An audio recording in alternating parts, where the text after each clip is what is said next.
우리 사도신경 강의 5번째 시간입니다. 본디오 빌라도에게 고난을 받아. 본디오 빌라도에게 고난을 받아. 그 사도신경은 여타신경과는 다른 특징이 하나 있습니다. 바로 사람 이름이 거론되고 있습니다. 여타신경에는 사람의 이름이 거론되고 있지 않은데, 이 사도신경은 아주 구체적인 두 사람의 실명을 언급하며 그 신앙과의 연관성을 이야기해주고 있습니다. 동정녀 마리아에게 나시고, 마리아가 실명으로 언급되고 있습니다. 예수님의 육적인 어머니인 마리아를 소개하고 있습니다. 그리고 본디오 빌라도에게 고난을 받으사, 본디오 출신 빌라도라고 하는 구체적인 이름을 거명합니다. 예수님 당시에 로마 총독이었던 사람이 빌라도입니다. 이 마리아와 빌라도는 구원사에 있어서 결정적인 영향을 미칩니다. 마리아는 여성이고 본디오는 빌라도는 남성입니다. 마리아는 평민이고 빌라도는 귀족입니다. 마리아는 처음을 의미하고 빌라도는 마지막을 장식했습니다. 마리아는 생명이었고 빌라도는 죽음이라고 하는 극명한 대조를 이루게 됩니다.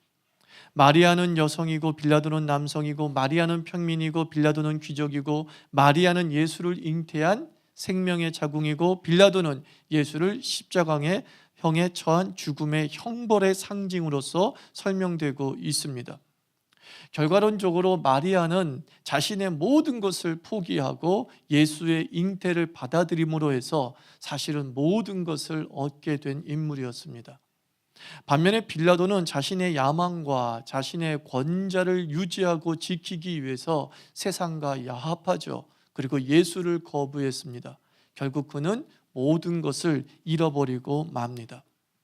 사도신경에서 이 빌라도를 언급한 이유, 그 첫째는 이것입니다. 신앙의 역사성을 보여주는 겁니다. 우리의 신앙이 역사적인 것이다, 더 쉬운 말로 하면 팩트다라는 것을 보여주는 거죠. 빌라도는 당시 로마 황제 티베리우스 때의 관료입니다. 기록된 지금까지 전해 내려오는 로마 사료에 따르면 빌라도는 예루살렘을 포함한 팔레스타인의 5대 총독으로 임명되게 됩니다.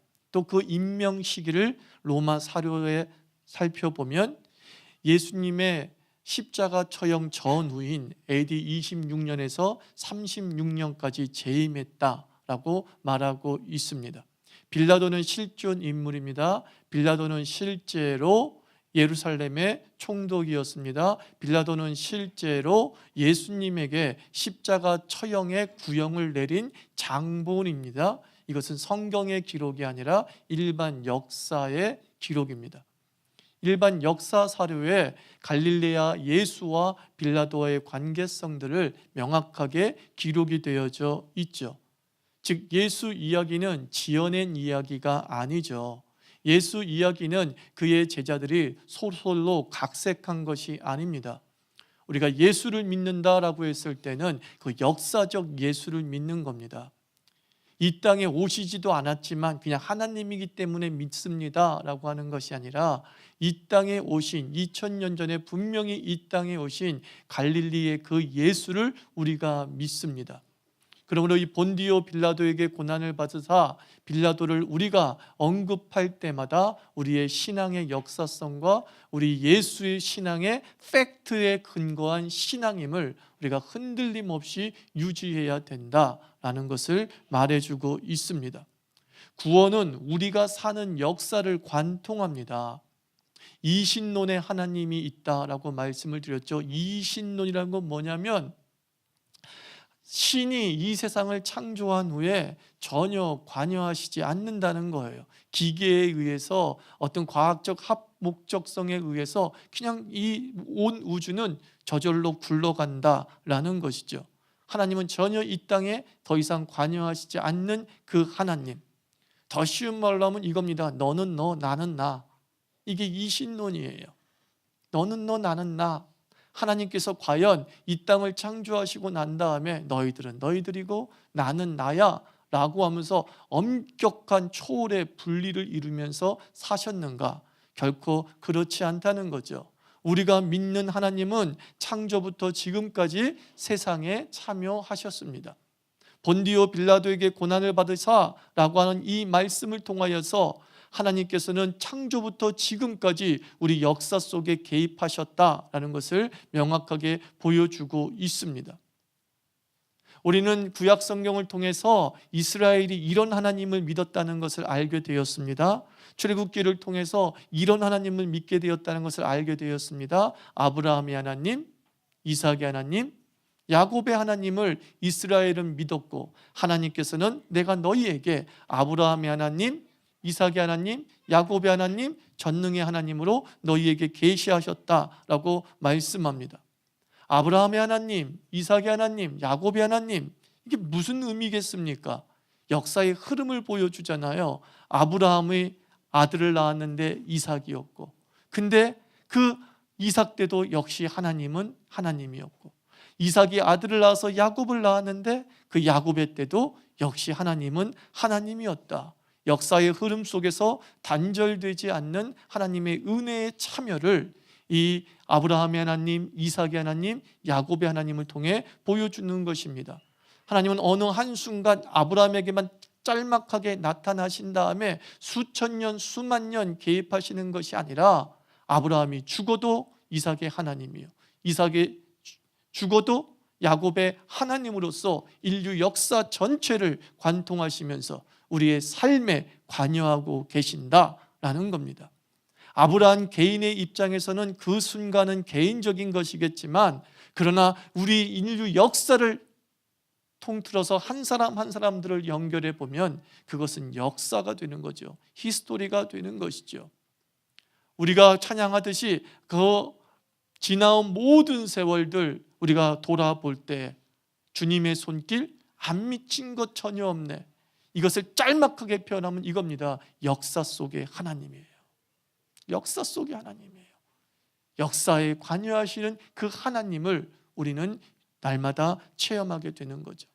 구원이라는 것은 갑자기 별안간 우리에게 떨어진 것이 아니라, 우리가 사는 이 모든 시간의 흐름 속에 하나님의 구원이 도도하게 흘러가고 있다라는 것을 역사적 실제의 인간 빌라도, 역사적 실제적 행위를 한 빌라도의 행위를 통하여서 하나님께서 보여주시는 것입니다. 빌라도의 판결 하나가 그것이 한 개인의 판결이나, 그리고 그 팔레스타인에 머물러 있는 지역적 판결이 아니라, 그 빌라도라고 하는 역사적 인물이 역사적 장소에서 판결을 내린 그것이 곧 무엇을 결정했다는 거예요? 구원을 결정했다는 거예요. 구원사에 지대한 영향을 미쳤다라는 것을 마리아의 실제와 그리고 빌라도의 실제를 통해서 주님께서 말씀하고 있는 거죠. 그러므로 우리는 본디오 빌라도에게 고난을 받으사 빌라도를 언급할 때마다, 마리아를 언급할 때마다 이렇게 얘기하십시오. 나에게 역사하시는 하나님, 그거예요. 빌라도의 시간 속에 역사하시고 마리아의 시간 속에 역사하신 하나님께서 역시 우리의 시간 속에도 역사하실 줄 믿습니다. 2000년 전에 우리에게 돌입한 그 예수 그리스도의 구원의 은총은 2000년이 흐른 여전히 우리에게도 돌입하게 될 줄 믿습니다. 구원의 역사성, 신앙의 역사성이에요. 한 번도 그 구원이 단절된 적이 없습니다. 적용한다면 이거 아니겠습니까? 여러분의 가문도 구원이 단절되지 않기를 축원합니다. 그렇죠? 아브라함의 하나님이 시작됐을 때 이삭과 야곱에게 갔듯이, 우리는 이 실명들을, 즉 역사적 실제를 언급하면서 우리의 가문 속에 도도하게 계승되어질 하나님의 은혜를 믿으시기 바랍니다. 여호와를 경외하고 그 말씀을 믿고 따르는 자에겐 천대까지. 무슨 뜻이에요? 역사가 계속되는 한, 그런 뜻이에요. 인간의 역사가 계속되는 한 그 가문에 하나님의 은혜가 끊이지 않을 줄 믿습니다. 그래서 바울은 얘기합니다. 내가 주 예수를 믿으라. 그리하면 너와 내 집이 구원을 얻으리라. 역사의 연결을 얘기해주고 있습니다. 너 한 사람의 구원이 그 순간에 끝나는 것이 아니라 너의 구원이 너희 가문의 역사가 될 것이다. 이거 아니겠습니까? 계승될 것이다 라고 말씀하고 있습니다. 빌라도를 언급한 둘째 이유는 뭐냐면 고난의 원인을 설명하고 있죠. 빌라도에게 고난을 받으셨다라고 말합니다. 우리가 한번 예수님이 당하신 고난을 생각해 보십시오. 예수가 당하신 고난은 그 당시 절대 다수의 민중이 겪는 고난이었어요. 예수 그리스도만 유별나게 겪는 고난이 아니었습니다. 모두가 다 겪는 고난이었어요. 자, 예수님께서 탄생하실 때에 마구간에서 또 말구유에서 태어났다라고 말하고 있습니다. 당시에도요, 상당수의 사람들이 제대로 된 집을 갖고 있지 못했어요. 예수님만 유별나게 그렇게 불쌍하게 태어난 것이 아니라 상당수의 사람들이 힘들고 어렵게 태어났어요. 헤롯이 영아들을 다 죽이라고 했을 때에 그 예수만 죽은 게 아니에요. 그 예수님 때문에 영아들이 죽은 거예요. 엄밀히 따지면 모든 영아들이 겪는 그 영아 살해의 고난을 예수가 포함되어져 있었고 예수는 거기서 산 것뿐이에요. 예수는 나사렛이라는 곳에서 제대로 배우지 못하고 성장하신 것 같습니다. 당시의 모든 서민들이 겪는 고난이었던 거예요. 예수님은 예루살렘 중심에 좀 배웠다 하고 힘을 가진 자들에게 조롱과 멸시를 받았습니다. 한마디로 갑질당하셨습니다. 그게 바로 우리가 겪는 고난이에요. 예수 그리스도께서는 빌라도 앞에서 억울하게 누명을 씌우고 불공정한 재판을 받아서 죽임을 당하셨습니다. 우리도 그렇잖아요. 법은 우리에게 너무 멀잖아요. 법이 우리를 대변해 주기보다는 우리를 더 억압할 때가 많이 있음을 종종 느끼지 않습니까? 예수 그리스도께서 당하신 모든 고난은 예수만의 특별한 고난이 아니라 예수님이 함께 부대끼며 살아가는 그 당시 모든 사람의 고난이었던 거예요. 그 당시 모든 사람이 겪어야 될 아픔이었다는 거예요. 다만 예수께서는 이 고난이 특별한 이유는 겪지 않아도 될 고난이었기 때문이죠. 힘과 권세와 능력과 이 세상의 주관자이신 하나님이신 예수님이 그런 결핍과 그런 압박을 받으며 살아갈 필요가 없으신 분이었잖아요. 자원하는 고난이었다는 점에서 다른 것뿐이지 그 고난의 질과 그 고난의 내용은 우리가 겪는 것과 별반 다를 것 없는 똑같은 고난이었어요. 예수 그리스도의 생애 33년 생애가 고난이었다라는 것입니다. 타락 이후의 고난은 어디에서 비롯되어지는가? 저는 이 사도신경의 단어 하나만을 가지고서 얘기하고 싶어요. 타락 이후의 고난은 어디에서 비롯되어지느냐? 권력의 독점에서 비롯되더라고요. 하나님께서는 이 세상을 만드실 때 충만하게 창조하셨습니다. 풍성하게 창조하셨습니다. 이 땅에 태어나는 모든 사람들이 넉넉하게 하나님 나라의 충만과 풍성을 누릴 수 있도록 이 세상을 창조하셨습니다. 그런데 타락 이후에 우리 삶에 결핍이 몰려옵니다. 고난은 결핍이잖아요.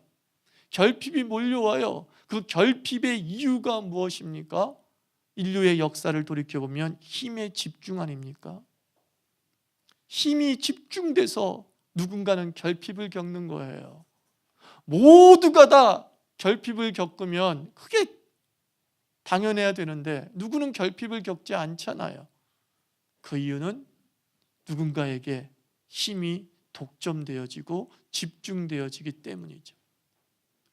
욕심으로 인해서 그것을 나누지 않으려고 하고 다 가지려고 하는 것 때문에, 그 독점의 욕심 때문에 우리 인생 속에 절대 다수는 결핍이라고 하는 고난 속에 허덕이며 살아가게 되는 것이죠.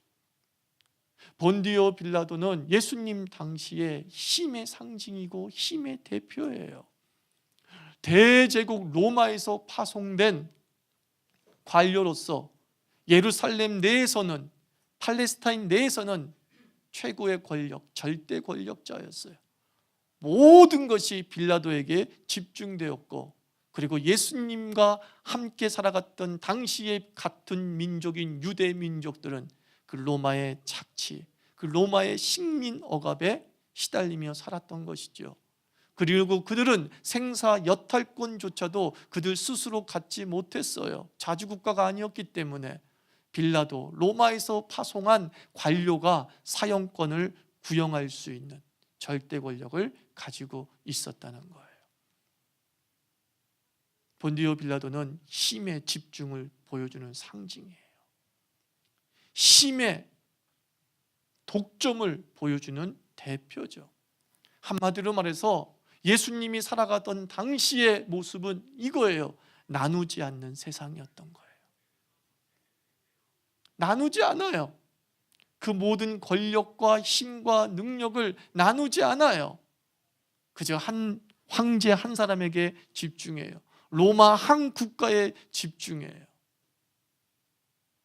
심지어 종교인들조차도 그 힘을 독점해서, 내 신앙을 독점해서 내가 이렇게 그나마 사는 것은 신앙생활 잘하기 때문에 이렇게 복받은 거야 라고 하면서 하나님의 축복권조차도 독점하고 있는 바리새인과 사두개인과 제사장의 무리들을 보게 되는 거죠. 나누지 않는 세상. 그것 때문에 고난이 우리에게 심화되는 거예요. 나누지 않아요. 나누지 않아요.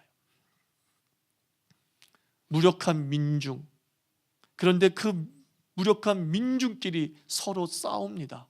같은 처지에 있고 같은 고난을 겪은 예수를 향해서 같은 고난을 겪은 그 민중들이 이렇게 얘기해요. 힘을 다 가지고 있는 빌라도에게 이렇게 얘기해요. 예수를 죽여 이런다고요. 힘을 합쳐도 모자랄 판에 고난을 겪은 동일한 상황에 있는 자들이 모든 고난의 원인자에게 얘기해요. 나랑 같이 고난받는 저 인간 죽여주시오. 나랑 같이 별로 가지지 못한 저 사람을 죽여주시오. 나랑 같이 배우지도 못한 저 사람을 좀 죽여주시오. 이게 예수님의 서글픔이에요, 여러분들. 똑같이 결핍당하고 있는데, 적이 아닌데 이 결핍받는 어리석은 민중들이 자기끼리 싸우는 모습을 보게 됩니다. 유대인들이 빌라도에게 예수를 3가지 제목으로 고소했다고 하지 않습니까? 민중을 선동해서 반란을 일으키려 했다. 로마 황제에게 세금을 바치지 말라고 했다. 자칭 왕이라고 했다. 나누어진 모습을 보지 않습니까? 자, 보세요. 권력욕을 통해 나누지 않는 세상이 예수 그리스도의 세상이었다면, 예수를 빌라도에게 고발한 민중을 보면서 우리는 나누어진 세상을 보는 거예요. 이게 좀 워드 플레이입니다. 나누지 않는 세상, 그런데 나뉘어진 세상. 이게 예수의 현실이었고 우리의 현실이에요. 우리가 받는 모든 고난의 원인은 여기에 있어요. 나누지 않고 나뉘어져 있기 때문이에요. 나누지 않고 분열되어져 있기 때문에 이 세상의 모든 고난이 우리에게 있는 거죠. 하나님과 내가 나뉘어져 있어요. 사람과 사람이 나뉘어져 있어요. 이게 고난의 배경이에요. 고난의 배경. 고난은 왜 우리에게 심화되고 있다고요? 빌라도처럼 힘이 독점돼서 나누지 않아서. 왜 우리 삶 속에 이 고난이 쉽사리 사라지지 않는다고요? 나뉘어져 있어서. 힘을 합쳐야 될 자들이 나뉘어져 있어서 그 고난을 뚫고 나가지 못하는 거죠. 근데 그 예수 그리스도께서 그 고난의 세상을 향해서 이렇게 말씀하시죠. 고린도후서 8장에서 주 예수의 그리스도의 은혜는 그의 부요하심이로 그러나 가난하게 되심으로 너희를 부요하게 하신다 그랬어요. 부요하신 예수께서 스스로 가난해지셔서 너희를 부요하게 하신다. 나누지 않는 세상을 향해 예수님께서는 어떤 세상을 선물했어요? 나누는 세상을 선물했어요. 나누지 않는 빌라도와는 전혀 다르게 모든 힘을 갖고 계신 그 하나님 예수 그리스도께서, 모든 힘을 독점하신 그 예수 그리스도께서 얘기합니다. 스스로 가난해져서 너희를 부요하게 하고자 한다. 예수께서 우리에게 선물하신 세상은 나누는 세상인 거예요. 나눌 때에 그 고난이 사라지는 거죠. 예수 그리스도께서 이 땅에서 33년 동안 고난을 겪으면서 나누면 되는데 이거 인간적으로 느끼지 않으셨겠어요? 아유, 조금만 나누면 저 사람도 잘 살 수 있는데. 우리 하나님 나라는 어떤 나라라고요? 나누는 나라예요. 그의 가난해짐으로 너를 부요케 하고자 한다. 주고자 하는 거죠. 그래서 그 예수 그리스도의 신앙을 고백하는 초대교인들은 대표적으로 바나바 같은 경우는 어떻게 했습니까? 자기의 모든 소유를 팔아 서로 통용하고 나누었더라 라고 말씀하고 있습니다. 똑같이 결핍을 겪는 자들이 서로 나눔을 통해서 그 고난을 극복해 나갔던 것이 초대교회의 모습이었다는 거예요. 갈라디아서 2장에서는 이렇게 말씀합니다. 주 예수 그리스도는 막힌 담을 허무시어서 둘이 하나가 되게 하셨다. 나뉘어진 세상에 하나님은 그렇게 살면 안 되는 거야. 너와 나로 나누어지고 하나님과 인간으로 나누어져서는 그 어떤 풍성함도 누릴 수 없어. 예수 그리스도께서 십자가에 달려 돌아가심을 통해서 이루신 것은 이 나뉘어진 세상을 뭘로 만드셨어요? 하나가 되게 하셨다 그랬어요. 막힌 담을 허무시어서 둘이 하나가 되게 하셨다라는 거예요. 저는 이 고난을 묵상하면서 이런 생각이 들었어요. 참, 주님은 자신의 인생을 참 허투기 한 번도 사시지 않으셨구나. 자신이 겪은 세상을 통해 너무나도 적실하게 우리에게 해답을 주시는구나 하는 거예요. 그가 산 세상이 나누지 않는 세상이고 그가 산 세상이 나뉘어진 세상임을 아셨기 때문에 나누면 행복해지고 하나가 되면 행복해질 수 있구나라는 것을 몸소 겪으시면서 그 나라를 우리에게 선물해 주신 거죠. 저는 그래서요, 우리 자유교회 교인들 한 사람 한 사람들이 저는 깨달음이 많은 크리스찬이 됐으면 좋겠어요. 세상을 그냥 건성건성 살지 마시고요, 세상에서 일어나는 모든 사건과 현상을 통해서 의미를 찾는 거예요. 세상의 모든 사건과 현상 속에 무엇이 숨겨져 있냐면 답이 숨겨져 있습니다. 왜 이 땅이 힘들지? 분석해 보니까 나누지 않아서야. 그 순간 답이 생기는 거예요. 그럼 나누면 되네. 세상을 분석합니다. 왜 이렇게 힘들지? 나뉘어져 있기 때문이구나. 그렇다면 답은 뭐예요? 그래, 하나가 되면 되는 것이지. 우리 삶을 그냥 흘러가면서 보지 마시고요, 이왕 겪는 건데 그 겪는 모든 일상 속에 의미를 찾기를 부탁을 드립니다. 그러면 생이 알차지는 거예요. 하루가 알차지는 거예요. 목사는 항상 설교하려고 긴장하고 있기 때문인지 모르지만 모든 게 다 설교로 보여요. 의미가 돼요. 의미가 막 탁붙이고 하는 이 모든 것에서도요, 참 의미가 발견되어져요. 참 감사해요. 하나님 참 감사합니다. 근데 그게 무슨 삶인가? 가만 보면 예수님이 걸어가신 삶과 비슷한 것이 아닌가 싶어요. 본디오 빌라도에게 고난을 받으사 우리 주님은 우리가 겪은 모든 고난을 겪으셨습니다. 그리고 이 세상의 고난은 나누지 않고 나뉘어졌기 때문에 더 심화된다는 사실을 기억하면서 우리는 예수 그리스도께서 우리에게 주신 이 십자가 구원의 해법, 나누며 그리고 하나 되려고 힘을 쓸 때 하나님의 풍성이 골고루 우리에게 임해서 우리 모두 다 하나님 나라의 부요함을 누리게 될 줄 믿습니다. 기도합시다. 여러분들, 역사적 실제를 우리는 믿고 있는 것이죠. 그죠? 우리는 뜬구름 잡는 하나 예수가 아니에요. 예수님 진짜 살아계셨어요. 세상에서 뭐라 그러면요, 못 배운 소리 하지 말라 그러세요. 너 로마 사료 읽어봤어? 그 실제야. 실제 일어난 일이야. 이거는 그 역사적 예수를 우리는 믿고 있는 거야.